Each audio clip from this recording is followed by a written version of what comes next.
Welcome to episode 15 of the Adventuring for Mere Mortals podcast. I'm Kyle, joined by your boy Trev, and today we're talking about diversity, equity, inclusion, and belonging in the outdoors with Bree Jameson. Welcome to the podcast, Bree. Hey there. Bree was actually recommended to us by another podcast guest, Sean Lewis. Bree is a Texas caver, climber, mom of twin boys, ski instructor, realtor, entrepreneur, overall superhero. The list is long. You do a lot. And she came very, very highly recommended. But you were out of town or something, I think, but we're making it work now. So welcome. Thank you. Yeah, I think the first time that y'all reached out, I was like in Moab. Ooh, I love Moab. that would. Oh yeah, like just amazing off-width climbing. It's great.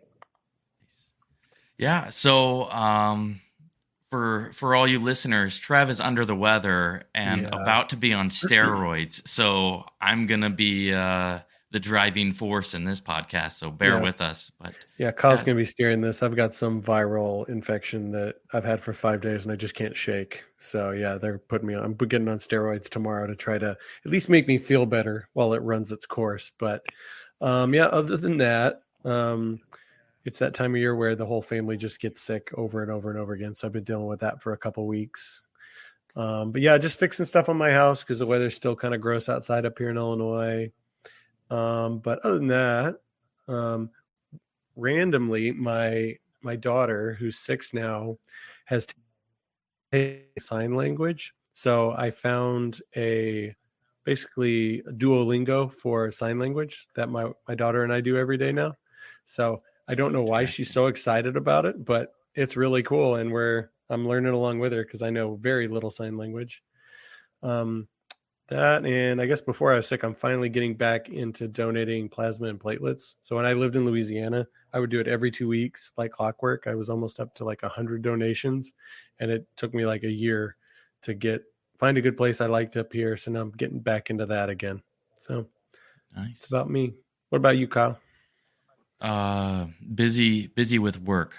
So lots of outreach, doing a lot of stuff with kids. We did a school night here that was both kids and adults. It was a lot of fun. I actually learned something that night, that there is actually a new mineral that has been identified that is harder than a diamond.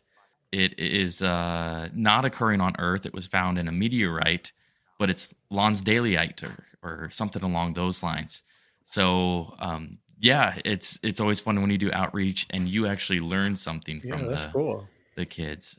Bree, what have you been up to? I know that whenever we reached out, you were actually texting with me from the ski slopes, getting a certification or something. I was like, well, I want to be there.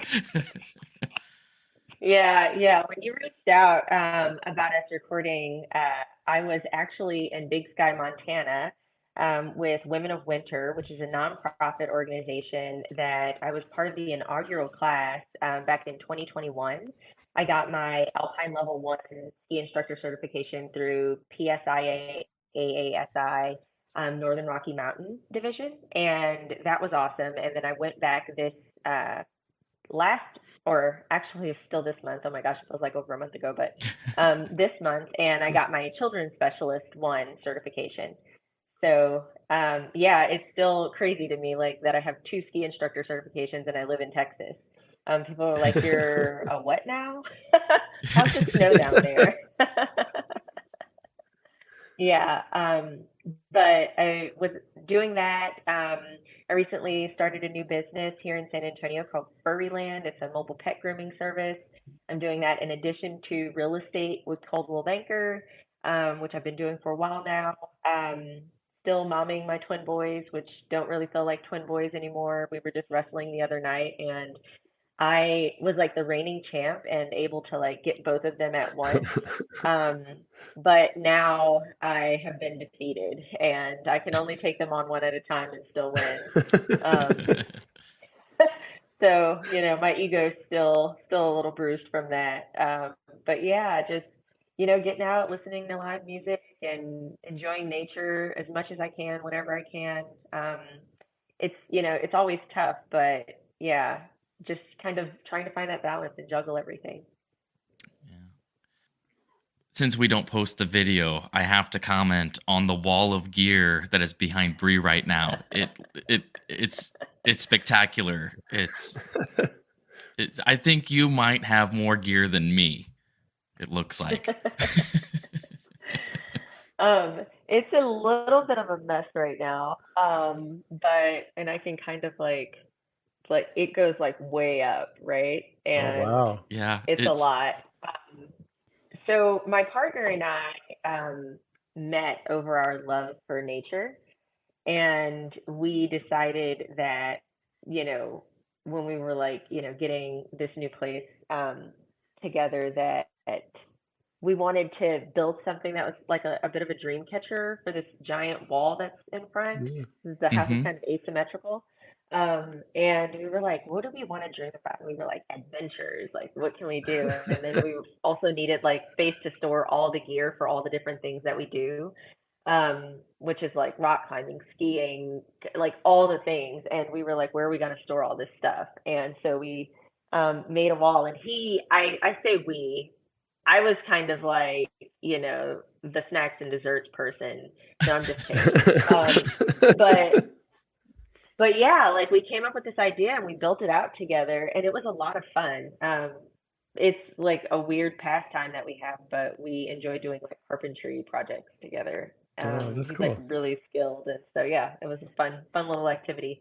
Every time I do like any type of interview or something like that, and I'm on camera and I'm sitting here, this is like my work desk, and if they see the background, they're like, "What is that?" And I'm like, "Yeah, it's the gear wall." But it's so funny because the last podcast that I did, they asked me, they said, if you were like rich, like what would you want? And I told them a gear valet. And they were like, what? And I was like, if I had all the money in the world, I would want a gear valet, just someone to like pack my bags for me, Yeah. unpack my bags, clean my gear. And then my partner heard that episode and he's like, what am I?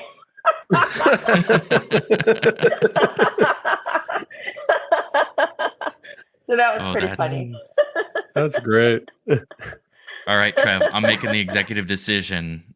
We're bringing Bree back with her partner to talk about adventuring together. Yeah, I as like a family. That'll be a good one. So that is very, very interesting because he and I have a pretty big age gap, and we're also an interracial couple.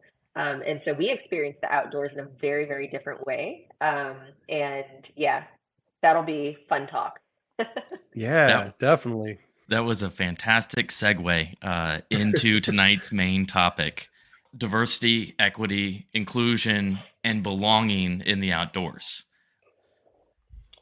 So before we start this conversation, I've got to ask a favor of both of you. Sure. And so in order for us to like really dig deep into this topic, I need y'all to like get uncomfortable with me. Like, absolutely. We're going to have to, yeah, like it's like one of the things that I like require whenever I have like these talks, because if I'm the only one being vulnerable, then it doesn't really help anything, right? But if we both like get in there and ask those questions that we are probably embarrassed to say or ask, right, then we'll actually make some pretty big progress. So yeah, if you're willing to go there with me, I'm willing to sit in that discomfort with you. Oh, absolutely. Yeah. Getting comfortable with being uncomfortable. That's what this is about. There you go. All right. Embrace the discomfort. We'll talk about that one later. Okay. All right. So one of the things that kind of got me into nature, or I guess one of the people that got me into nature, was my dad. I grew up in New Orleans, Louisiana, and my dad was a thoroughbred trainer. And so I grew up in, a really unique environment because New Orleans is a city. Hmm. but it's nestled and so completely surrounded by swamps and marshlands and great big beautiful lakes. And so it was a really cool place to kind of grow up.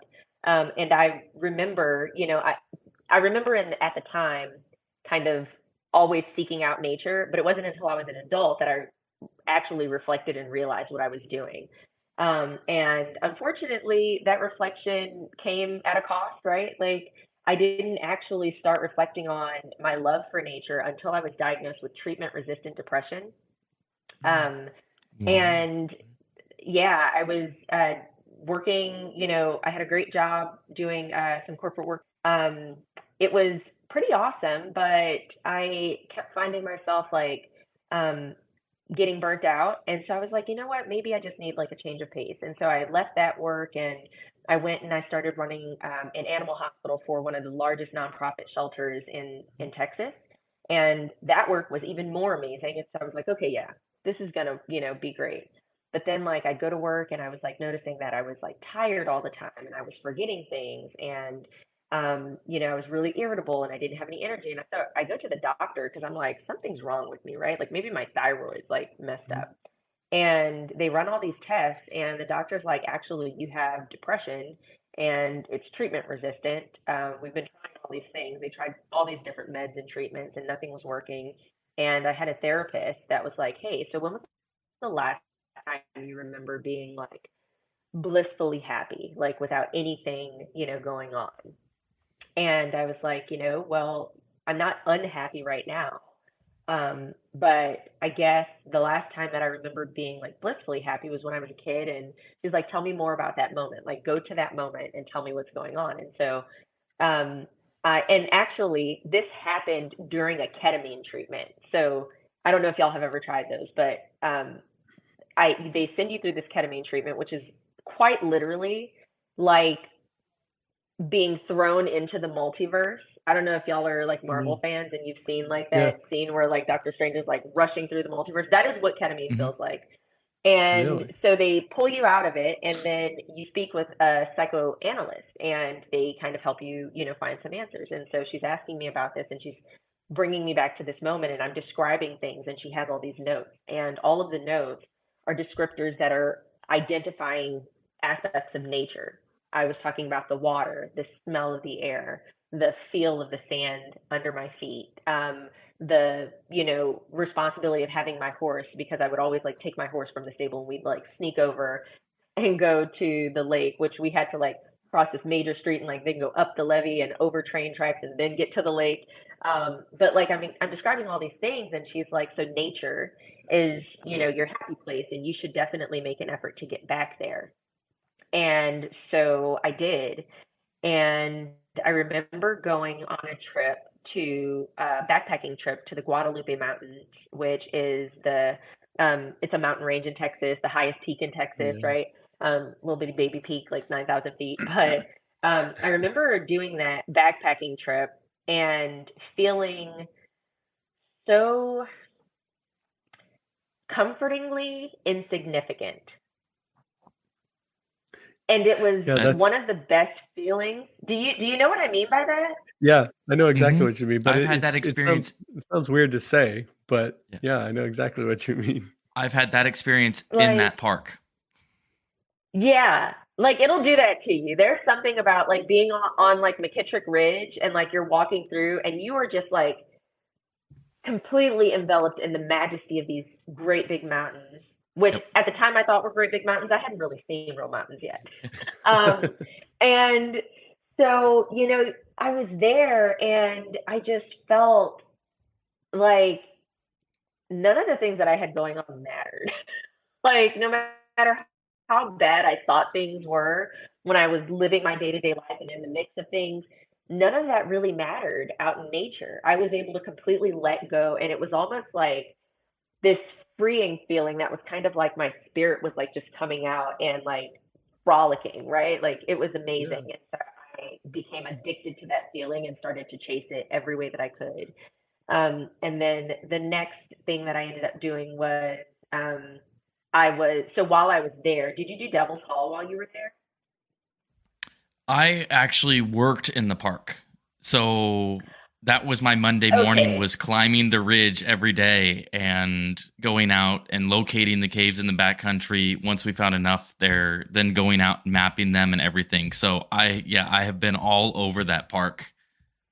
Okay, perfect. This is phenomenal because Yeah. no one ever knows what I'm talking about when I say this. So you know the window at Devil's Hall, right? It's the background on my, well, it was the background on my LinkedIn profile for the longest time. Okay.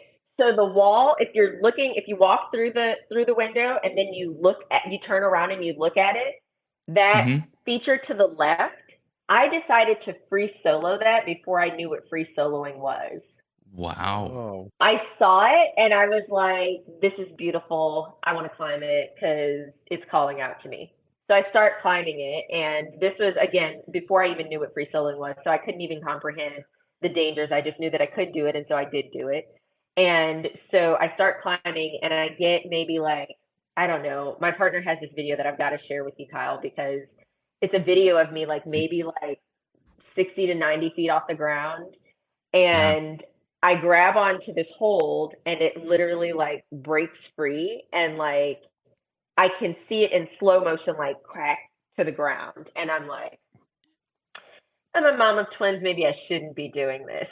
And so when I left that trip, I mean it was beautiful, it was worth it, whatever. I know people feel a certain way about free soloing, but yeah. So but when I got back, I was like, okay, I'm gonna make an effort to like actually learn to rock climb with ropes so that it's safer, so that I'm not like out here like, juggling fate. And so we got back and I reached out to a bunch of folks, and this is kind of like the first part of like DEIB outdoors. So I went on Facebook and I went on all the rock climbing groups that are focused on Central Texas, and which is like there's at least like three or four groups, and these groups have several like collectively like tens of thousands of members. Okay. And so I was like, hey, I'm a new climber. I really want to learn how to climb. I've got, this skill and that skill, and talking to them about all this stuff. I had been caving since 2012 at that point. And so I was like, okay, I'm going to try to figure this out. And no one responded to me. And it was Hmm. like Oh. quiet. wow. Like I posted pictures. I was like, this is weird. No one's responding. People are responding to other posts. And then finally, this one guy's like, hey, you should reach out to the Texas Lady Crushers. So I go on the Texas Lady Crushers page and I reach out to the admin who was, I didn't know at the time, but she was the founder of the Texas Lady Crushers, Emily Hernandez. And Emily, I reached out to her and I'm like, hey, this is what I want to do. Can I go? And also, I want to bring my partner with me because we want to learn how to do this together.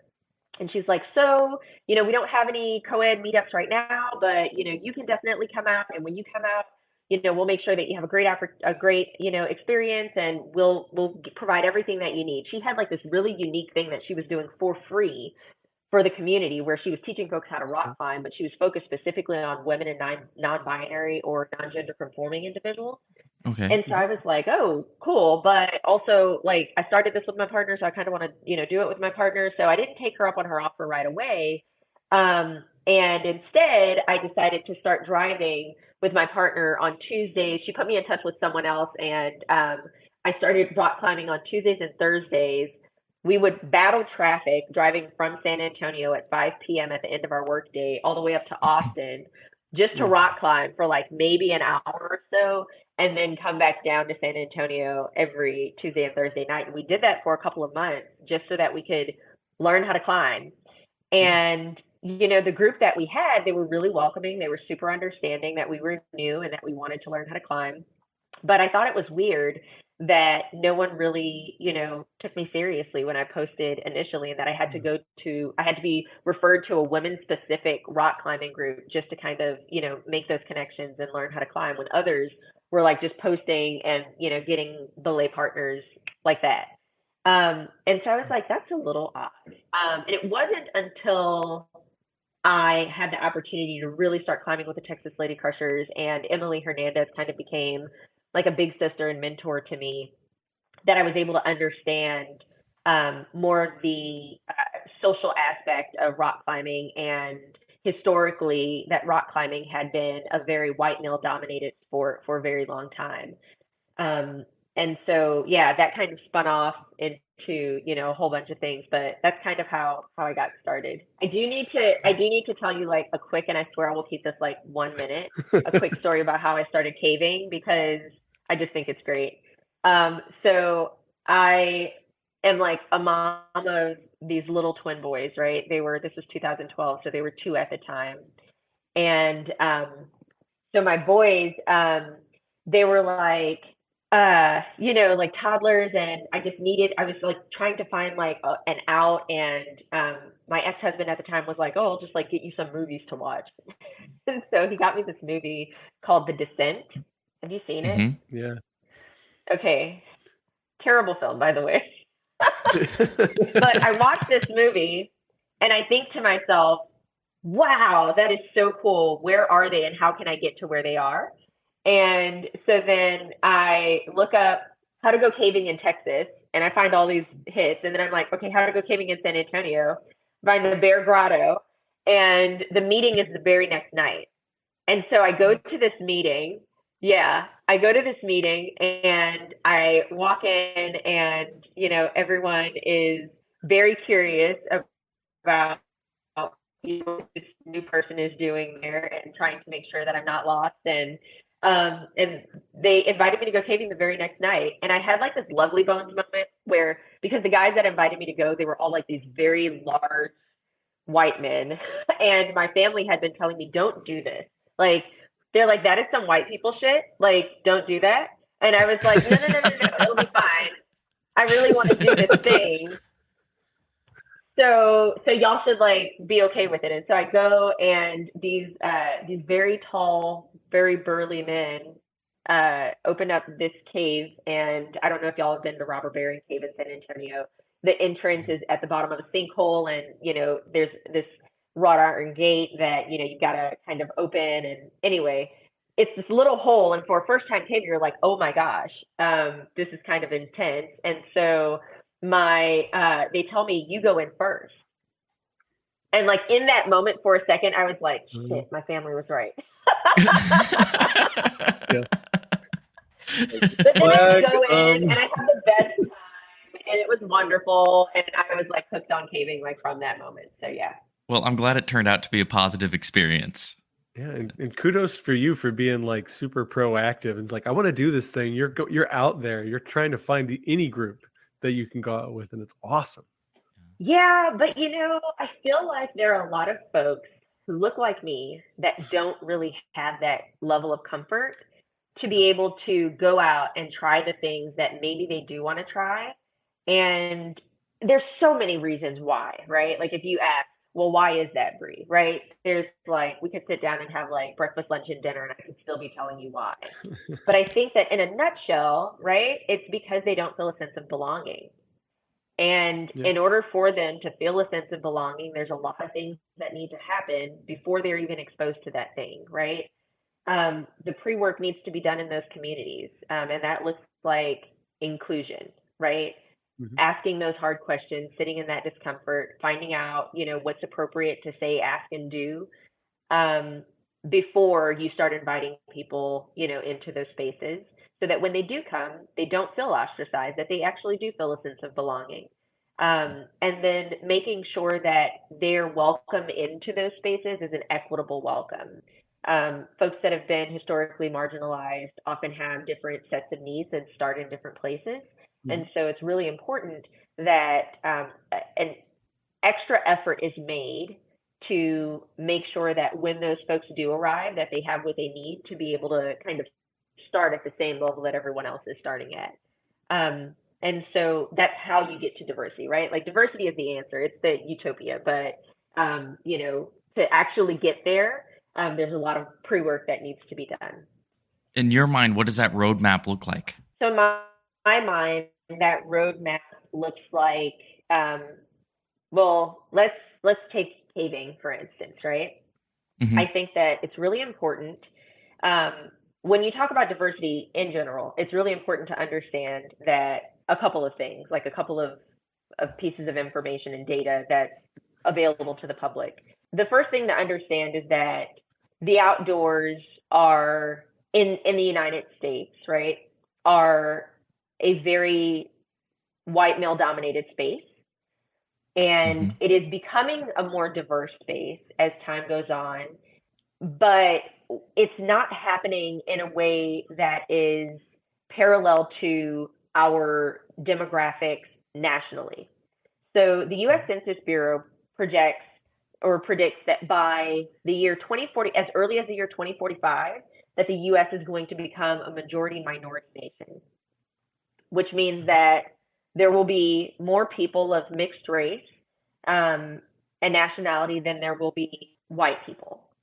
And so when that happens, the people that are the majority in our green spaces, and I use green spaces as a loose term to cover all of the outdoor Hmm. recreation or scientific activities, right? In those green spaces, will then become the minority, right?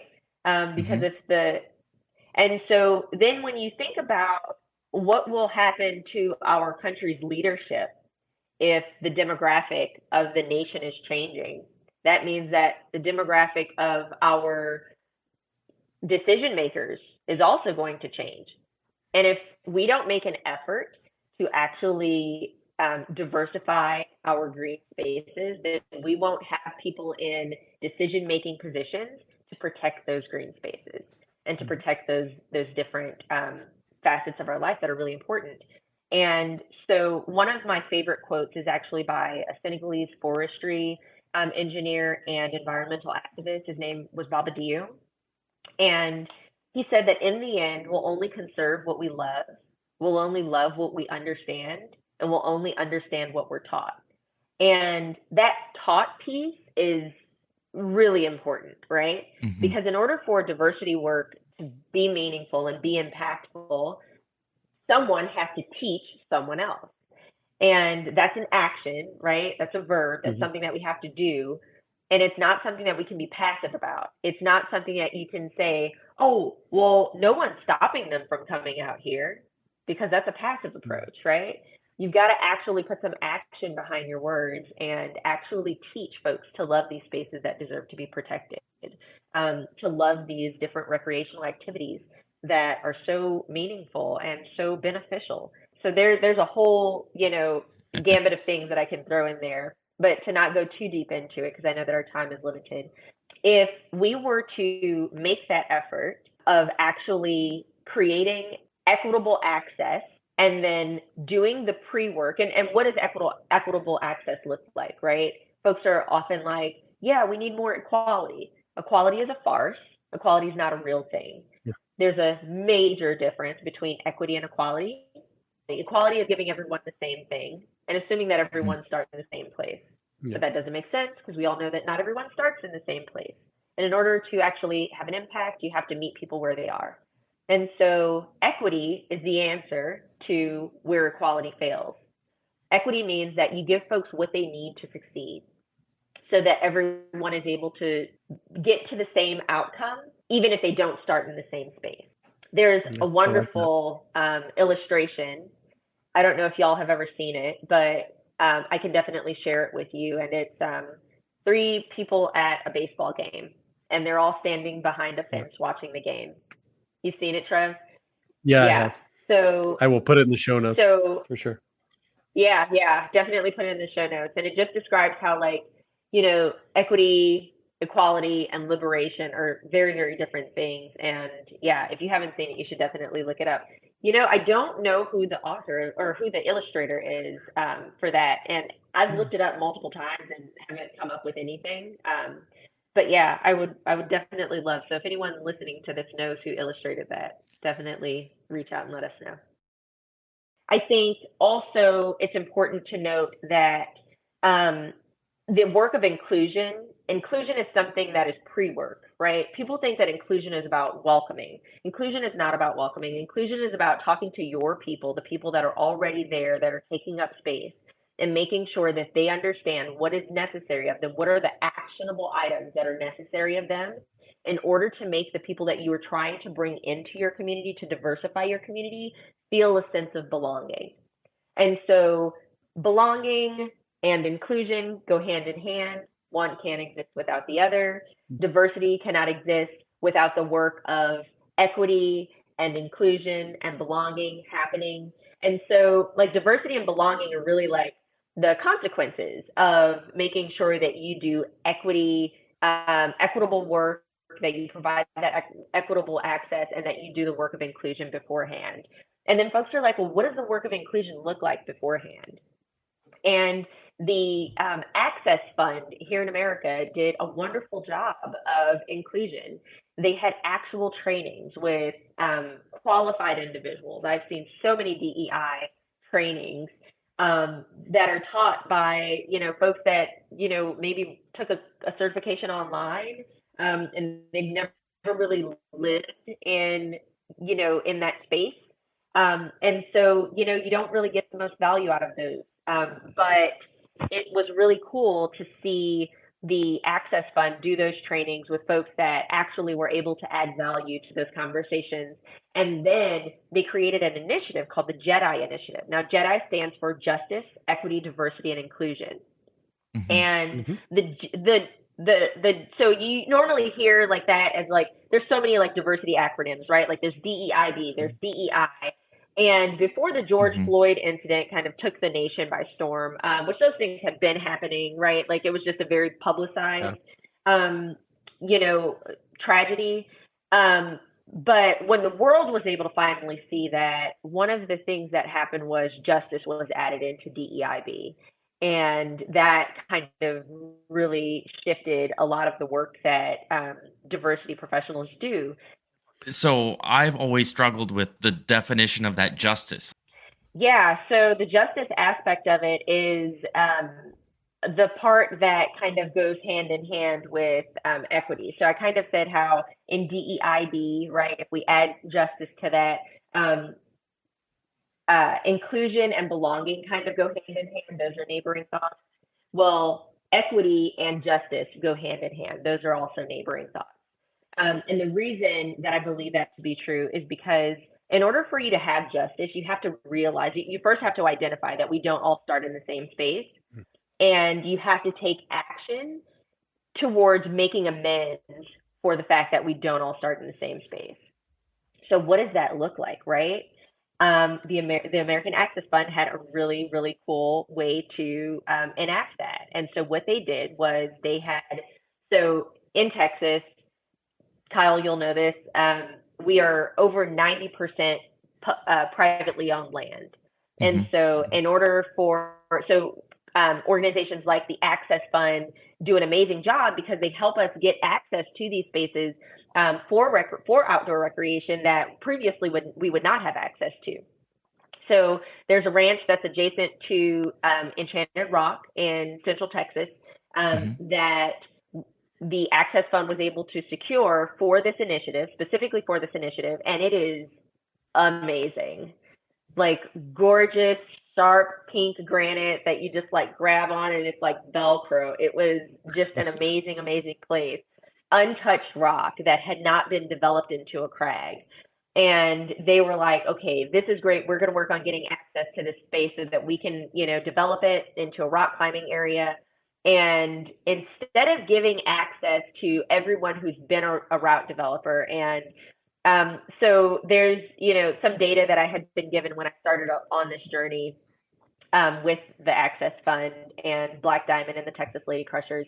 And the data that I was given was less than 1% of all climbers are route developers, and less than 1% of those route developers are women. And an even smaller percentage of those people are women of color. And so I was immediately kind of thrust into like this very, very small group of route developers and rock climbers. And I wouldn't have been given that opportunity if it weren't for the Texas Lady Crushers and the Access Fund. Yeah. And so what they did was they actually allowed the route developing of this amazing ranch to happen, but they opened it specifically to people who identified as minorities. So people from the LGBTQ community, women, folks that don't identify, as anything but like white male or cis white male. And so all of these people who had, historically been left out of this opportunity to route develop finally had the Yeah. opportunity to route develop it. And it was in an amazing space. And so that's kind of that justice aspect, right? There were plenty Okay. of route developers that were ready and willing to go and develop this crag. They were, kind of salivating at the opportunity to get out there. But the Hmm. Access Fund said, you've had your time, right? Like, Yeah. you've been doing this all this time. If you want to be a part of this, what you can do, remember I said that a part of diversity, equity, and inclusion work is being actionable. They said that what you can do is you can actually mentor the folks that are coming in that have not had these opportunities historically. And so the J.E.D.I training was, or the J.E.D.I initiative that was created, and it was not unique to Texas. The Access Fund did this all over.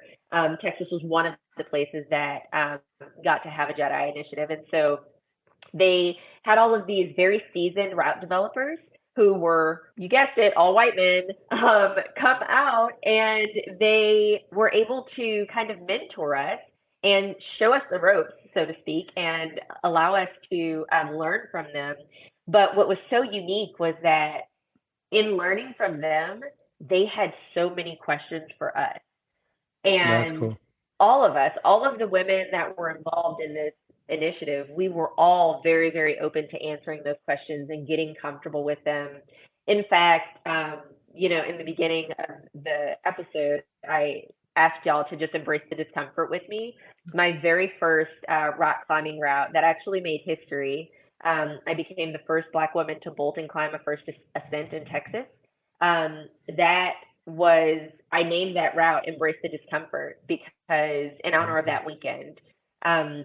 Because it was just so profound to me that I even had the opportunity, that there were folks that were in a position of privilege that said, you know what, we should reach out to other folks and we should offer them those opportunities, because there are plenty of talented climbers out there that don't look like us, and they deserve the same opportunities that we've had. And it was really amazing. So yeah, so that's a way that you can bring that justice, that J into the fold, right? You can Okay. offer folks opportunities that may seem, like not fair, right? Because I'm pretty sure that there were Yeah. tons of folks that wanted to be able to develop those rock climbing routes at the ranch. But I think that, giving us that opportunity and saying, okay, this is something that needs to be done, that was a very just thing to do. Yeah. That was a great, Yeah. Does that great answer your question, Kyle? explanation. Yeah. Yes, yes, it does. And it also kind of raises another point. Don't trivialize things. You're absolutely right. And there's so much that I can say there, but we don't have enough time. But, trivializing is one of the things that happens as a defense mechanism. I think that it comes from a place of um, kind of insecurity, right? I think that when people hear, and I did a talk for the Texas Speleological Society. There was a talk that I did, and I spoke specifically about how the word diversity does not mean we want less white people and more people of color, right? Or it does not mean that we Mhm. want less of the majority and more of the minorities. That's not at all what that means. It means that there's space enough for all of us to be here. Let's share in the wealth, right? Yep. And so when things get trivialized, like, oh, well, you did a rock climbing route, congratulations, like I've done 50 of them. That is an insecurity coming out. That's that's coming from a place of, this is normal for me, so it should be normal for you also, and it's not. And that is a huge sign that inclusion work has not been done in the community, because empathy is what's lacking in statements like that. And so, Mhm. yeah, I mean, like I said, like these topics are very deep, and I've hosted workshops where we've talked about like each individual topic for a day at a time, or days at a time. And so it's Mhm. kind of hard to condense it all into, a brief podcast. But if I want the listeners to walk away with anything, it's that really the real work of DEI starts with putting yourself in the shoes of others and not dismissing experiences just because you cannot fathom them. And that's really hard for a lot of folks to do. It's very easy for someone who grew up in, um, who grew up white, who was surrounded by other white people, who got to go outside all the time and got to experience nature and went camping as a kid. It's hard for them to fathom that there is still racism that happens in real life, and that also it happens in the outdoors. Hmm. And so it's easy to say, no, that's not a thing. That's not a problem. I have a black friend. Oh, yeah, that statement. And that person says that racism doesn't exist. It's very easy to do that. It's very easy to trivialize, but it's a lot more difficult. It's a lot more uncomfortable to put yourself in that space of empathy and Hmm. understand that just because you can't fathom something doesn't invalidate it. Now, you were talking about the Jedi training film. Tell us a little bit about it. So, Jedi Training Film was a documentary that was created that chronicled my journey to becoming the first Black woman to bolt and climb a first ascent in Texas. And I Hmm. specify in Texas because up until that point, we thought that I was going to be the first Black woman to do it in the United States. And there's if you can imagine, right, if only 1% of all climbers are rock developers and only, an even smaller percentage of those individuals, 1% is what's estimated, are, women of color, or women, and then a smaller percentage are women of color. You can imagine that my circles are very, very small and we talk, right? And Hmm. so we did lots of research and reached out to all of the women of color that are making moves in climbing. And we were trying to figure out, was I going to be the first? Had it been done before? And it wasn't so much for the accolade. A lot of folks, I think, assumed that I was asking those questions because I just really wanted the accolade. I really didn't care about the accolade. What I really wanted was a sense of community. I wanted a sense of belonging in a space that was starkly white and starkly male. I was looking for someone who understood and someone who had been through it and that could offer, an ear or a voice that really, really could more than just sympathize with me, but really empathize with me. I ended up finding that in Tiffany Blunt, who is a member of Brown Girls Climb and the founder Oh, yeah. of Black Girls Boulder. But Tiffany is actually the first Black woman in the United States to ever bolt and climb a first ascent. I completed mine in December of 2021, and Tiffany completed her first ascent in, I think it was October of 2021. And so, during that time, we didn't even find out until she asked me to be on an Instagram live with her. And we kind of just stumbled upon that. And she was like, oh my gosh. And I was like, you need your flowers. And so, yeah. So every time I talk about Jedi training, I always like to mention Tiffany because, she did this thing that had not been done by a woman, a Black woman before. And it wasn't for the lack of us, not wanting to do it, I'm sure, Yeah. right? I think it was simply a lack of access and a lack of folks that were willing to mentor and say, yeah, here's this thing that you can do. Here's what you need to do it. And here's the opportunity. Climb. Yeah. Can folks see this anywhere? Yeah, so Jedi Training Film is just wrapping up the festival circuit. And Okay. so we did the festival circuit. We appeared in a whole bunch of film festivals and won a few, and that was a lot of fun. And so now we are exploring distribution and streaming. And so, yeah, you'll hear from us soon, but it's not publicly available just yet because we just wrapped up the festival circuit. Okay. Keep us Okay. posted, Yeah. so that we can support that whenever it does come out and become available. What's out there that folks can do to make the outdoors more inclusive, provide that sense of belonging, and make it a more diverse community? So I think that multiple things can happen, and those things can happen simultaneously. I think that organizations need to step up to the plate. They need to understand that the outdoors are not always the most accessible place, and they need to create programs to make them more accessible, programs that are equitable. They also need to conduct real trainings with their people. there are tons of organizations that we all belong to as outdoors people, and those organizations, it's they are responsible, right, for making those waves, for creating those waves, and saying this is the direction that we are going in collectively. Come on. And so having access to trainings and having those conversations, the conversations are uncomfortable. I get it. Hmm. You get it. Yeah. Everyone gets it, right? But if we keep acting like they're not necessary and not having them, we're going to stay in the exact same space that we're in. No one's going to grow, and we're not going to have any real change. We have to have those conversations. We have to be willing to Mhm. embrace the discomfort, put our vulnerabilities aside, right? And really dig deep and find out that we are all way more alike than we are different. Hmm. And the Mhm. differences that we do have are often systemic. And these are things that can be helped. These are things that can be changed if we come together and support one another, and see that we have common goals instead of first identifying one another by our differences. Is there a question or a series of questions that we should be asking you? And perhaps we should have started with this at the beginning. Too late now. Yep, yep, yep. Hindsight's 2020. We can Right? invite you back.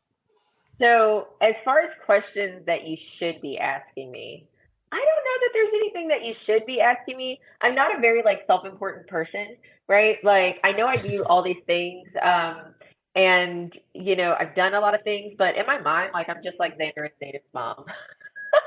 And so I don't know that there's a bunch of questions that I feel like I should be asked that feels very like almost pompous and like self-important.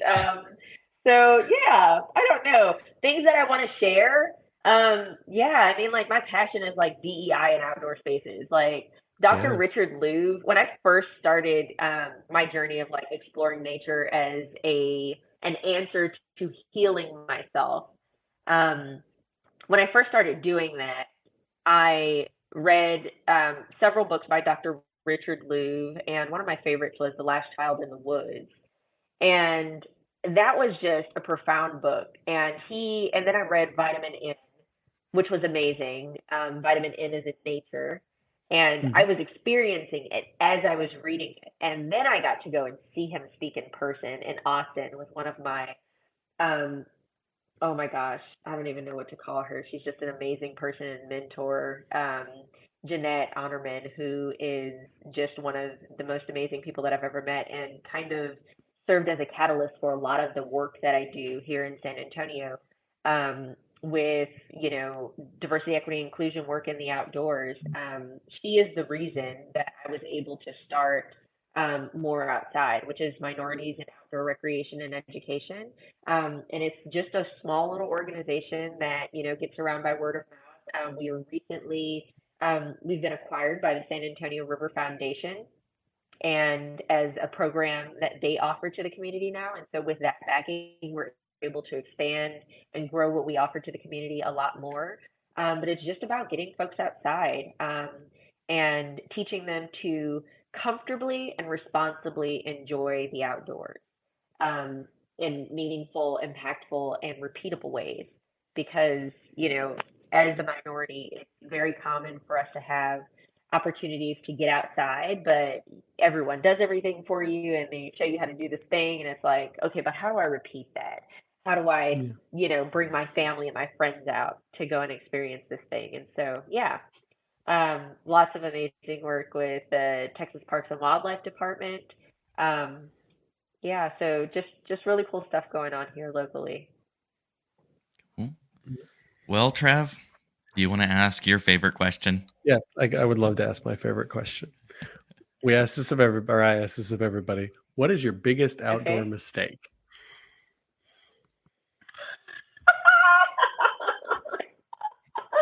And that's why I My love this biggest question. outdoor mistake. Oh my gosh. I don't even know if it was really outdoors because it happened 179 meters. No, probably more. It probably happened more like 200 meters underground, thinking about like exactly where we were. Um, and that was thinking that I'm like Hercules, right? Like, in my mind, I am like this great, strong person. In reality, I'm like even on my driver's license, I'm pretty sure that it says I'm like a couple inches taller than I am. But like in reality, like I am a pretty petite human. Mhm. And but I am very strong and I like to feel strong and I like to do strong things. And like my partner will laugh at me all the time because like we'll be going somewhere like backpacking or whatever, or climbing, and I've got like all the bags. I'm like rope here, rope there, backpack here. And he's like, I can carry something. And I'm like, no, I got it. Let's go. And I'm like hucking down the trail, right? Um, I don't know why I am this way. I don't know who made me this way. I just am, right? Like, just don't ask questions. And so we had, I went to Mooskies. I was caving, and we were on like the annual like Thanksgiving trip, which is awesome. And um, we had gone to the year before. We had discovered this. Our group had, or actually, Craig Fenton and a couple of others in our group discovered this amazing cave called Dermiente, and it was wonderful. And I didn't get the chance to go into the cave the first year because I thought that there was a deeper cave, and I opted for that one. But the next year, when I got to go back, I was able to go into Dermiente, and we were part of the rigging team. And I'm with my best friend, Dr. Mio Catano, who is an amazing person. You should definitely interview her someday. Yeah. And we go down into this cave, and we're with a group of other people, and we do the rigging. And then the whole point of that Mio and I were on the rigging team was so that we could go and scout the area that I was supposed to be doing a bolt climb. And so it was right next to the sump. So all the way at the bottom of the cave, I believe 229 meters was the depth at the time. And so we get down there and we scout the area where we're going to be, and then we come back up and we're supposed to go back the next day. Well, that was a 16-hour trip to bolt or to rig the cave and to get down there and then to get back out. Mm-hmm. So we get back out at like 4 a.m. We all make it back to camp. Everyone else is asleep. And the next day, everyone wakes up late. And so we like miss the safety meeting. Everyone's already out on their own daily excursions, right? And there was like a sickness that took over the camp that time. And so like everyone had like raging runs. And we were like, Mio and I like looked at each other. We were like, we do not want to be above ground right now. Like, we don't want to catch this.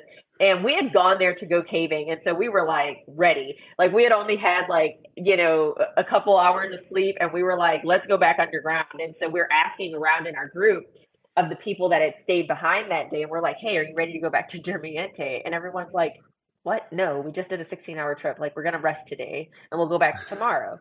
And we were like, no, we don't want to stay above ground, we want to go. And so we're like, well, we're planning on doing this bolt climb, we're just going to go. And so we talked to the expedition leader, or actually the expedition leader was gone for the day. We talked to our diver who was like in charge at the time. And we're like, hey, we want to do this thing. We've got everything we need. Are you cool with it? And she's like, yeah, I'm totally cool with it. And so we go, and the packs, so I had 2 packs, Mio had 2 packs. Our packs were so full of things that like I needed to like borrow someone else's pack because I needed a bigger pack. And so I get this pack, and Mio gets this pack, and we've got like probably like between like 60 and 80 pounds of dry gear each. Mm-hmm. Insane, way more than we should have had. Dumbest idea ever. We go into this cave, and our like expedition videographer like goes with us, and Mio and I were like, you know that he's recording us because he thinks that we're gonna die down here, right? Like, this is gonna be the last thing that they have of us. And he like takes this video of us, and like you can see it in like the video that he did, but he like takes this video of us like with these giant packs like going off into the dark because it's like nighttime by the time we like pack all of our gear and get ready to go back into this cave, and everybody's like, y'all are psycho. And so we go underground, and like we get to camp, and our first camp is at I can't remember, but we're maybe like 150 meters or so into the cave. And so, 159, because that's what we named it. We named it Camp 159. So we're at 159 meters. We go to sleep, you know, under this little teeny tiny ledge in the bottom of this pit. And then the next morning we wake up and we get started, and we, you know, take the rest of the trek down, which is like really technical passage. And then we get to where we're climbing, and we start climbing, and it was wonderful. Well, the team that is diving the sump meets us there, and we're already climbing, and they're like, hey, how's it going? And we're like, well, actually, we're not done climbing, and we want to stay another night. And they're like, well, do you have food to stay another night? Because didn't y'all spend last night in here? And you were here like 16 hours before. Like, what's going on? And we're like, yeah. We don't want to leave out the cave. It's fine. We've got enough food. And so they're like, well, let's see what you have. And so Mio is even smaller than I am. And so Mio and I, we dump out our food, and it's like literally like what you would see in like a survival pack. It's like bars and like not real food, eating our real food. And we're like, it's fine. We'll do it. It's great. And so we stay climbing. We climb for the rest of that night. And so it's like midnight or so. And we're like, okay, we should stop. We should maybe head back to our camp. So we stopped. That was the first mistake. We shouldn't have headed back to camp. We should have just stayed where we were. But we didn't want to sleep in the damp sump room. And so we were like, we're going to go back. So we go back. But all of our gear, because we were climbing near the sump, is like soaked. And we've got like 70 meters of dynamic rope with us. We've got like 45, 50 meters of static rope with us. Like, it is a lot of gear. All my bolts, all my climbing gear, my drill, extra batteries. And we're exhausted because we've been climbing all day. And we are, we've got our bags on a tagline. And as we're coming out of these very technical areas, we're tired, and we try to get through, and our bags are so heavy that we can't pull them through the constrictions. And so we get, I don't want to call it stuck. Stuck's a very strong word in caving, right? I don't want to call it stuck, but like we got in a couple of situations where like we had to really stop and like really think about what we were doing and then execute what we were doing. And so by the time we got back to camp, from 2:29 to 1:59, it was 3 a.m. And so that's how long it took us to like traverse through there. And so we go to sleep, and we've got to be up the very next day, because now we've got to climb out of the cave with all this heavy ass gear that, is still completely damp from being in the sump area. And so we get back to camp, and we're exhausted. And yeah, that was the dumbest thing, the biggest mistake that I've ever made underground. It was overestimating my own strength. And yeah, having to figure things out. We self-rescued, so it's fine. Yep. And you're still here to talk about it. So it all worked out. Yeah. And we learned the lesson, pack to weight ratios. They're there for a reason. All right. So Trev's coughing, so I'll bring it home. All right. So down to the end. So Bree, would you like to plug your socials and any groups that Trev can then put in the whatever the thingy is that we have, Discord and show notes? Yeah. Show notes. Yeah. So you all can follow along with my adventures on Instagram, and I am @Bree_Jameson. I'm not very tech savvy, but I've like given the TikTok thing a shot. You can find me there at the Outdoorsy Realtor. I am definitely, I want to plug the Texas Lady Crushers, which is on all of the social media networks. Also Women of Winter. Let's see. A shout out to the American Alpine Club and the Access Fund for creating opportunities that are just equitable, diverse, and inclusive, that make us all feel belonging. So yeah, those are my plugs. Cool. Well, thank you. Trev has Instagram, and you can hit him at Trevor Bowman. 2 L's, 2 N's in Bowman. I still don't have social media. I do exist. I am real. It's just I don't use the internet. So if you're ever in Central PA, start waving at people that look like Kyle.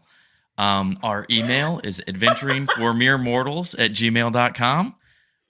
We do have an Instagram account for the podcast. It's @MereMortalPod.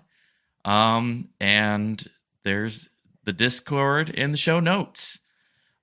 Bree, thank you for coming on the show. Yes, thank you so Um, much. you have become an inspiration with what you have accomplished overall, and I say that genuinely. And and the amount of time that you have accomplished it's remarkable. With, I mean, I'm at a loss of words, and that's hard to do. Um, but Well, thank you so yes, much. I really appreciate that. yeah. So I hope that we have you on the show again with your partner, Yeah. and this has been a great conversation. As I think of questions and digest all that we have talked about, I will definitely be reaching out to you. Um, so, yeah. Anything else to add, Trev? Nope. Thanks for helping me out and taking the reins on this one, because it would have been rough with me talking the whole time. And Bree, thanks again for coming on. This has been great. Thank you so much. Absolutely. Thank you so much. I think that it's really important for those of us, we were talking earlier about how, um, not everybody's comfortable putting themselves out there, and I am. So I feel like the least that I can do is if I'm going to be out there doing these things, looking the way that I look, that I can, be a little public about it and talk to folks and maybe hopefully inspire some folks that, don't feel like this is for them to kind of get out there and explore and be in nature and have adventures um, because it's important. So thanks for this platform.